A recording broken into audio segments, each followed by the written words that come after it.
We know the story of Noah. We've seen it in children's books. The kind man, the big boat, the pairs of smiling animals walking up the ramp.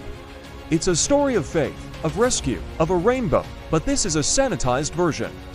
The moment we read the text between the lines, that children's story vanishes, and it is replaced by one of the most profound psychological horror stories ever recorded.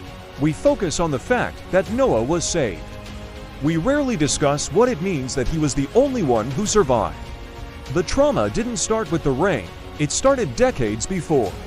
Imagine being the only sane person in a world gone mad. Imagine spending your life building a massive, bizarre structure on dry land, a target of ridicule, scorn, and laughter every single day. The social isolation alone would be crushing. He wasn't just a preacher, he was a public spectacle. Then, the rain came, the doors were sealed, and the screaming began. This is the part we gloss over, but it is the key. Noah and his family were not on a cruise. They were locked inside a pitch-black, heaving box for months, surrounded by the stench of animals and the deafening roar of a global catastrophe. But the worst part wasn't the roar of the water. It was the other sounds, the sounds of people. The sounds of his neighbors, the sounds of the entire world he once knew, pounding on the wooden hull. The desperate cries for help, the realization that every man, woman, and child he had ever known, friends, relatives, strangers, was dying right outside that wall. And he could do nothing. This is the textbook definition of a mass trauma event. For over a year, he is trapped in this sensory deprivation tank, a witness to the death of everyone. When the ark finally rests and the doors open, Noah doesn't step out onto a clean, new world.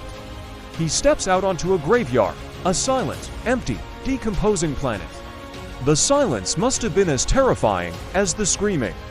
Every mountain, every valley, was a reminder of what was lost. He was the sole inheritor of a planet-sized cemetery. This is not a recipe for a celebration. This is a recipe for a complete psychological collapse. And that is exactly what the Bible records. What is the very first story we are told about Noah after the flood? Does he build a new city? Does he organize his family? No. Genesis chapter 9. Noah began to be a man of the soil, and he planted a vineyard.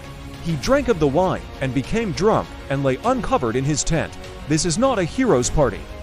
This is the behavior of a broken man. This is self-medication.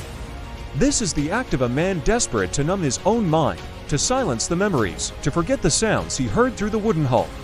He is suffering from a case of survivor's guilt, so profound it is almost unimaginable. He survived the water, but he drowned in the trauma. The story of Noah's drunkenness, the conflict with his son Ham, the subsequent curse. This is not some random, unfortunate episode. It is the direct, tragic, and realistic aftermath of his ordeal. It is the biblical text showing us, with stark honesty, the unfiltered symptoms of post-traumatic stress disorder. Noah was a righteous man. He was an obedient man.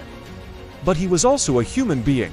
He was tasked with surviving the end of the world, but no one prepared him for the cost of living with the memory of it. He was the man who heard the world die, and that sound never truly left him.